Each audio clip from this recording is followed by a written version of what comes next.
नमस्कार दोस्तों, आपका अपने चैनल भाषा सागर में फिर से स्वागत है। आज हम कक्षा 8 का सुभाष तानी पाठ पढ़ेंगे, जो कि संस्कृत का रुचिरा भाग 3 से 3 में संकलित है।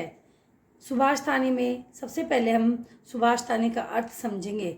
सुभाष तानी शब्द सु प्लस भाषित, इन दो शब्दों के मेल से बना हुआ है। सु का अर्थ होता है सुंदर, मधुर, तथा भाषित का अर्थ होता है वचन, यानी सुंदर और मधुर वचन। इस तरह से इसका अर्थ होगा, यानी सुभाष तानी का अर्थ होगा सुंदर और मधुर वचन। प्रस्तुत पाठ में सुक्त मंजरी, नीति शक्तम, मनुस्मृति और शिशुपाल वधम, पंचतंत्रम से रोचक और विचार परक श्लोकों को संग्रहित किया गया है। अच्छे इसमें श्लोकों को लिया गया है और हमें इससे अच्छी शिक्षा ग्रहण करने को मिलेगी। चलो आओ हम इसका अध्ययन करते हैं।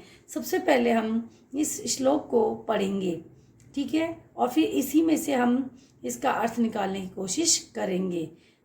गुणा गुणेषु गुणा भवन्ति, ते गुणे निर्गुणं प्राप्ते भवन्ति दोषाः, सुस्वादुतया प्रभवन्ति नदेः, समुद्र मासाधे भवन्ते पेयः।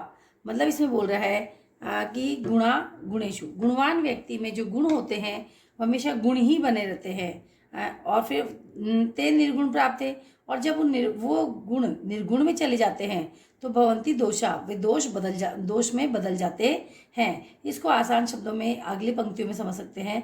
सुस्वादतोयः प्रभवन्ति नदेः, मतलब जो सुस्वादिष्ट मीठा पानी होता है जो बहता रहता है नदी में, वो पीने योग्य होता है, मीठा भी होता है। परंतु समुद्र माँ साधे, जैसे ही वो समुद्र में चला जाता है, समुद्र उसको साध लेता है, अपने अंदर समा लेता है, प्रबंधया पिया, तो वो पीने योग्य नहीं रहता है, वह खारा हो जाता है। ठीक उसी प्रकार प्रथम दो पंक्तियों का अर्थ स्पष्ट होता है कि गुणवान व्यक्ति में गुण जो होते हैं, गुणेशु यानी गुणवान व्यक्ति में गुणा भवंती, गुण के रूप में ही देखे जाते हैं। गुणवान व्यक्ति में गुणों के रूप में देखे जाते हैं। ते निर्गुण प्राप्त थे, और उन्हीं गुणों को अगर निर्गुण प्राप्त कर लेता है भवंती दोषा, तो वे दोष के रूप में बदल जाते हैं, है ना। तो यानी कि वे गुणहीन व्यक्ति को प्राप्त करते ही वे दोष बन जाते हैं। इससे क्या सिद्ध होता है कि संगति के अनुसार गुण दोष बनते रहते हैं। अच्छे लोगों की संगति में रहोगे तो आप में अच्छे गुण, आपके गुण माने जाएंगे, और अगर आप बुरे लोगों की संगति में रहते हो तो आप में कितने अच्छे गुण हो वो निर्गुण या दुर्गुण ही कहलाएंगे। समझ में आ गई। अगली पंक्ति देखते हैं, अगला पद देखते हैं या श्लोक देखते हैं। साहित्य संगीत कला विहीन है, साक्षात पशु पुष्प पुच्छ विषाणहीन है, तृणम न खादंपि जीवमान है, तद्भाग्यम परम पशु नाम है। देखो इसमें इस पद में ही पता चल रहा है, या इस श्लोक में ही हमें पता चल रहा है इसका अनुवाद। साहित्य, जिसको साहित्य का ज्ञान नहीं हो, साहित्य मतलब कि अपने जो गद्य होते हैं, पद होते हैं, जो अपने सारी रचनाएं होती हैं, उन सब का किसी को ज्ञान नहीं है। अगर किसी व्यक्ति को संगीत का ज्ञान नहीं है ना। इसमें क्या बताया गया है, कला के महत्व को बताया गया है। मैं आपको बताना भूल गई कि इसमें कला के महत्व को बताया गया है कि जिस व्यक्ति में साहित्य का ज्ञान नहीं है, जिस व्यक्ति को संगीत का ज्ञान नहीं है, जिस व्यक्ति को कला का, अब कला में कुछ भी आ सकती है वो, है ना। चाहे आप उसको म्यूजिक की कला हो गई, या पाक कला हो गई, या कोई और कला हो गई, है ना। बहुत सारी कलाएं होती है, कंप्यूटर का ज्ञान होता है, वो भी एक कला होती है। सब चीज़ें कला में जो भी हमारे में कौशल होते हैं वो कला के रूप में माने जाते हैं। और इनसे विहीन यानी जिनको किसी भी कला का ज्ञान नहीं है, संगीत का, साहित्य का, या किसी भी कला का ज्ञान नहीं है, तो वह क्या हो गया, विहीन, यानी उसके बिना जो व्यक्ति होता है साक्षात पशु है। वह साक्षात पशु है, वह पशु के समान है। जिसको कुछ भी नहीं आता, किसी भी कला का ज्ञान नहीं है, साहित्य संगीत का भी ज्ञान नहीं, वो पशु के समान है। पुच्छ विषाणहीन, वह पूंछ के बिना, किसके बिना, पूंछ के बिना और सींग के बिना वह साक्षात पशु है। पशु तो है पर उसके पूंछ और सींग नहीं है, वह ऐसा पशु है। तृण खादनपि जीवन मान है, तद्भाग्यम परम पशु नाम है। इसमें बोल रहा है, अगली पंक्ति में वो कवि बोल रहा है कि घास ने खाते हुए भी वह मनुष्य जीवित है, यह पशुओं का परम सौभाग्य है।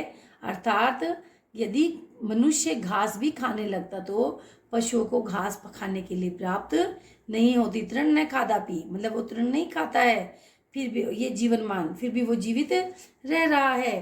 तो भाग्य, वह भाग्य है किसका? पशुओं का। परम पशु नाम, पशुओं का सौभाग्य है कि मनुष्य बिना घास खाए जीवित रहने वाला पशु है, वरना तो पशुओं के लिए घास ही कम पड़ जाती। ठीक है, अगर परीक्षा में ये दोहे आते हैं तो आप इनको हल्का हल्का सा पहचान में रखो।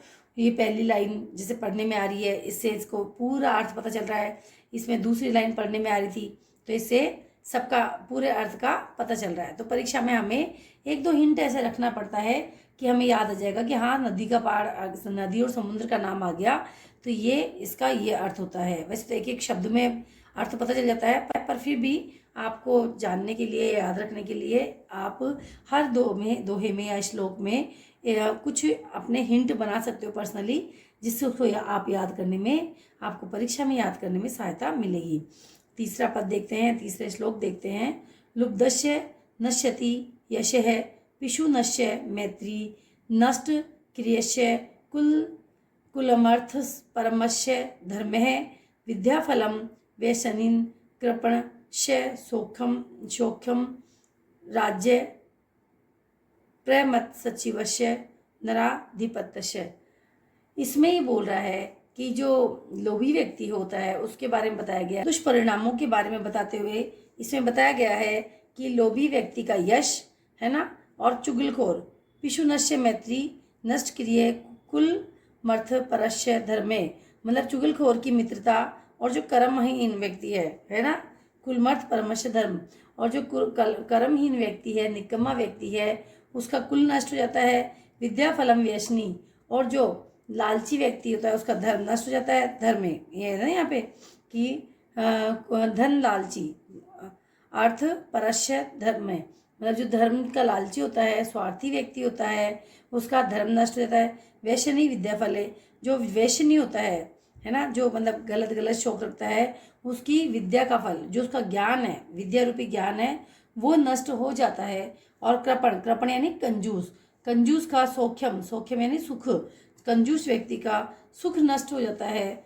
कर्महीन है ना, राज्य प्रमत्त सचिवस्य नराधिपस्य, और जो कर्महीन व्यक्ति होता है, जैसे निकम्मे व्यक्ति होते हैं, वो सबके मतलब क्या होता है, मतलब कुल नष्ट हो जाता है, धन नष्ट हो जाता है, व्यसन के कारण विद्या नष्ट हो जाती है, कंजूस के कारण सुख नष्ट होता है। उसी प्रकार राज्य प्रमत्त सचिवस्य नराधिपस्य, मतलब कि जो राजा होता है, जो अभिमानी मंत्री वाले राजा का राज्य नष्ट हो जाता है। जो राजा होता है वो जो अभिमानी मंत्रियों के बीच में घिरा रहता है, चापलूस मंत्री जो होते हैं, जो राजा की तारीफ ही करते रहते हैं कि आप अच्छे हो, आपके समान तो कोई नहीं है, ऐसी कोई तारीफ करता है। ऐसे चापलूस मंत्रियों के जाल में जो घिरा रहता है, जो उसके आगे पीछे चापलूस मंत्री जिस राजा के आगे पीछे होते हैं, उस राजा का राज्य नष्ट हो जाता है। ठीक है ना, अतः दुर्गुणों को त्याग देना चाहिए और लोभी व्यक्ति को कभी लोभ नहीं करना चाहिए, और जो व्यसन है, बुरी आदतें हैं, उनको कभी हमें रखना नहीं चाहिए, और चुगलखोरी नहीं करनी चाहिए। हमें हमेशा कर्मशील बनना चाहिए, निकम्मे व्यक्ति नहीं बनना चाहिए, और हमें कभी भी धन का लालच नहीं करना चाहिए, धर्म का निर्वाह करना चाहिए, है ना, और कंजूस नहीं होना चाहिए। और राजा को कैसा होना चाहिए कि वह अच्छा राजा हो, वह अपने अच्छे जो न्याय की बात करे, जो सही बात करे, वैसे मंत्रियों में रहना चाहिए, वरना तो उनका सब कुछ नष्ट हो जाएगा। ठीक है, आगे देखते हैं।